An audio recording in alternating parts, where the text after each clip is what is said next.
സുഹൃത്തുക്കളെ എല്ലാവർക്കും സ്വാഗതം. ഈ ഒരു ടോപ്പിക്ക് ഒരു 4 എപ്പിസോഡായിട്ട് ഇറക്കാനാണ് ഞാൻ ആഗ്രഹിക്കുന്നത്. കാരണം ഇന്ന് ഒരു മനുഷ്യനെ ഏറ്റവും കൂടുതൽ അത്യാവശ്യമായൊരു കാര്യമാണ് ഞാൻ പറയാൻ പോകുന്നത്.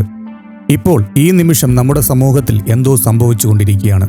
പക്ഷേ അതിൽ ഏറ്റവും അപകടകരമായ കാര്യം എന്താണെന്ന് അറിയാമോ? മിക്ക ആളുകളും അത് കാണുന്നില്ല. അതിലും ഭയാനകമായ അവർ അത് അനുഭവിക്കുന്നുണ്ടെങ്കിലും അതിൻ്റെ യഥാർത്ഥ കാരണം അവർ തിരിച്ചറിയുന്നില്ല. ഒരുപക്ഷെ നിങ്ങൾ വിചാരിച്ചേക്കാം, ഇത് ജീവിതത്തിൻ്റെ സ്വാഭാവിക മാറ്റമല്ലേ? കാലം മാറുകയാണ്, ആളുകൾ മാറുകയാണ്. പക്ഷേ അത് ശരിക്കും അത്ര ലളിതമാണോ? ഇന്ന് നിങ്ങൾ വിശ്വസിക്കുന്ന പല കാര്യങ്ങളും നിങ്ങൾ സ്വയം ചിന്തിച്ചെടുത്ത നിഗമനങ്ങളാണെന്ന് തോന്നാം. എന്നാൽ ഒരു നിമിഷം ചിന്തിച്ചു നോക്കൂ. നിങ്ങളുടെ ചിന്തകളെ ആരെങ്കിലും പതിയെ രൂപപ്പെടുത്തിക്കൊണ്ടിരിക്കുകയാണെങ്കിലോ? നിങ്ങൾ എടുക്കുന്ന ഓരോ തീരുമാനത്തിൻ്റെ പിന്നിൽ നിങ്ങൾ തിരിച്ചറിയാത്ത ഒരു സ്വാധീനം പ്രവർത്തിക്കുന്നുണ്ടെങ്കിൽ? കാരണം ചരിത്രത്തിലുടനീളം യുദ്ധങ്ങൾ നടന്നത് വെറും ഭൂമി പിടിച്ചെടുക്കാനല്ല, മനുഷ്യരുടെ മനസ്സ് കീഴടക്കാനായിരുന്നു. ഇന്ന് ആ യുദ്ധം ഇപ്പോഴും തുടരുകയാണ്. പക്ഷേ അത് ടാങ്കറുകളിലൂടെയോ മിസൈലുകളിലൂടെയോ അല്ല, മനുഷ്യരെ തമ്മിൽ അകറ്റിക്കൊണ്ടാണ്. ഒരു നിമിഷം നിങ്ങളുടെ ജീവിതത്തിലേക്ക് തിരിഞ്ഞു നോക്കൂ. 5 വർഷം മുമ്പ് നിങ്ങളുടെ മനസ്സ് തുറന്ന് സംസാരിച്ചിരുന്ന എത്ര പേർ ഇന്ന് നിങ്ങളുടെ ജീവിതത്തിലുണ്ട്?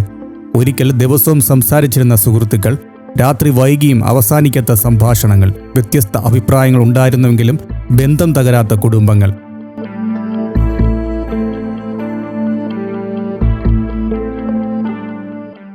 ഇന്ന് ഇവയൊക്കെ എവിടെയാണ്?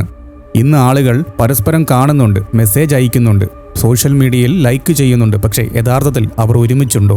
അല്ലെങ്കിൽ മുമ്പെങ്ങുമില്ലാത്ത വിധം അവർ ഒറ്റപ്പെട്ടിരിക്കുകയാണോ? ഇന്ന് ലോകമെമ്പാടും ഒരു പുതിയ മഹാമാരിയെക്കുറിച്ച് സംസാരിക്കുന്നു. അത് വൈറസ് അല്ല, ബാക്ടീരിയ അല്ല, എന്നാൽ കോടിക്കണക്കിന് ആളുകളെ അത് ബാധിച്ചിരിക്കുന്നു. ആ മഹാമാരിയുടെ പേര് ഏകാന്തത. പക്ഷേ ഇവിടെ ഒരു ചോദ്യം ഉയരുന്നു. ഏകാന്തതയുടെ കാരണം എന്താണ്? പലരും പറയുന്നത് ആളുകളുമായി ഇടപെടുന്നില്ല, ഫോണിൽ മാത്രം സമയം ചെലവഴിക്കുന്നു, സുഹൃത്തുക്കൾ കുറവാണ് എന്നിങ്ങനെയാണ്. പക്ഷേ അത് യഥാർത്ഥ കാരണമാണോ? അല്ലെങ്കിൽ അത് വെറും ലക്ഷണങ്ങൾ മാത്രമാണോ? കാരണം ഒരാൾ ഒറ്റയ്ക്കായതുകൊണ്ടല്ല ഏകാന്തത അനുഭവിക്കുന്നത്, അവൻ മറ്റൊരാളുടെ അടുത്തേക്ക് പോകാൻ പേടിക്കുന്നത് കൊണ്ടാണ്. ഇന്നൊരു സംഭാഷണം ആരംഭിക്കുന്നത് പോലും അപകട സാധ്യത നിറഞ്ഞ ഒന്നായി മാറിയിരിക്കുന്നു. തെറ്റായ വ്യക്തിയുടെ മുന്നിൽ തെറ്റായ ഒരു വാക്ക് പറഞ്ഞാൽ വർഷങ്ങളായുള്ള ബന്ധം അവസാനിച്ചേക്കാം. ഒരു തമാശ, ഒരു അഭിപ്രായം, ഒരു രാഷ്ട്രീയ ചർച്ച, ഒരു സോഷ്യൽ മീഡിയ പോസ്റ്റ് മതി. ഒരു നിമിഷം കൊണ്ട് ആളുകൾ നിങ്ങളെക്കുറിച്ചുള്ള അവരുടെ അഭിപ്രായം മാറ്റും. മുമ്പ് ഒരു ചെറിയ തെറ്റിദ്ധാരണയായിരുന്നു, ഇന്ന് അതൊരു സ്ഥിരമായ മുദ്രയാണ്. അതിനാൽ ആളുകൾ ഒരു തീരുമാനമെടുത്തു. കൂടുതൽ സംസാരിക്കേണ്ട, കൂടുതൽ മനസ്സ് തുറക്കേണ്ട, കൂടുതൽ വിശ്വസിക്കേണ്ട, സുരക്ഷിതമായി ജീവിച്ചാൽ മതി. പക്ഷേ അവർ തിരിച്ചറിയാത്തൊരു കാര്യമുണ്ട്. അവർ സുരക്ഷിതരാകുന്നില്ല. അവർ പതിയെ ഒറ്റപ്പെടുകയാണ്. ഒരു കാലത്ത് മനുഷ്യർ വ്യത്യസ്ത അഭിപ്രായങ്ങൾ ഉണ്ടായിരുന്നിട്ടും ഒരുമിച്ച് ഭക്ഷണം കഴിച്ചിരുന്നു. അയൽവാസികളുമായി വാദിച്ചാലും അടുത്ത ദിവസം ഒരുമിച്ച് ജോലി ചെയ്തിരുന്നു. ഒരു രാഷ്ട്രീയ കാഴ്ചപ്പാട് കാരണം കുടുംബങ്ങൾ പിളർന്നില്ല. കാരണം അവർ ആദ്യം മനുഷ്യരായിരുന്നു, അതിനുശേഷം മാത്രമാണ് അവരുടെ അഭിപ്രായങ്ങൾ. എന്നാൽ ഇന്ന് ആളുകൾ ആദ്യം അവരുടെ ആശയങ്ങളായി മാറിയിരിക്കുന്നു. മനുഷ്യൻ പിന്നിലേക്ക് പോയിരിക്കുന്നു. അതാണ് ഏറ്റവും വലിയ മാറ്റം. ഇന്ന് ഓരോ സംഭാഷണത്തിലും ഒരു വിലയുണ്ട്. ഒരു വില പണമല്ല, വിശ്വാസമാണ്. ഒരു തെറ്റായ വാക്ക്, ഒരു തെറ്റായ അഭിപ്രായം, ഒരു തെറ്റായ വ്യാഖ്യാനം മതി ആ ബന്ധം അവസാനിക്കാൻ. അതിനാൽ ആളുകൾ ബന്ധങ്ങളെ നിക്ഷേപം പോലെ കണക്കാക്കാൻ തുടങ്ങി.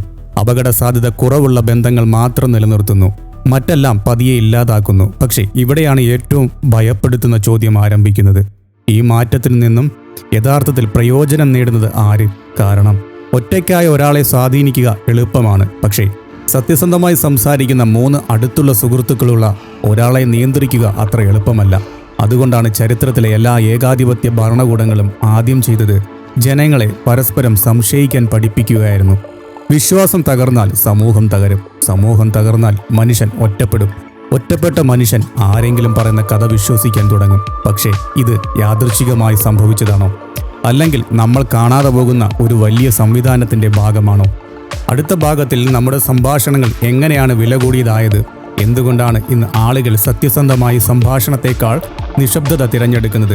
അതിലും പ്രധാനമായി നമ്മുടെ ബന്ധങ്ങളിലുള്ള വില ഉയർത്തിയത് ശരിക്കും ആരാണ്?